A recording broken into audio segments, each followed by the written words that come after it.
Symptoms of GERD. இது part 3. Already நான் 2 short போட்டிருப்பேன். அதோட கண்டினியூஷன் தான் இது. அப்புறம் என்ன சிம்டம் நமக்கு இருக்கும்னா, வாமிட்டிங் ஃபீல் இருக்கும், வயிறு ப்ளோட்டிங் ஆகிற ஃபீல் இருக்கும். நமக்கு சாப்பிட்டோன்னே வயிறு ப்ளோட் ஆகிற மாதிரி இருக்கும் ரொம்ப. ஏர்லி மார்னிங் வந்து கண்டிப்பாக ஒரு வாமிட்டிங் ஃபீலோடு இருக்கும்.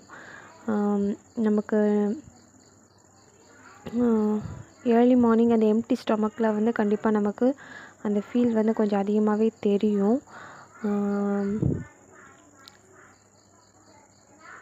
நான் என்னோடய நெக்ஸ்ட்டு அடுத்தடுத்த ஷார்ட்ஸில் வந்து வீடியோஸ்லேயும் GERD பற்றின எப்படி அதுலேருந்து ரெக்கவர் ஆகி வர்றது அப்படிங்கிற தகவலை நான் சொல்கிறேன்.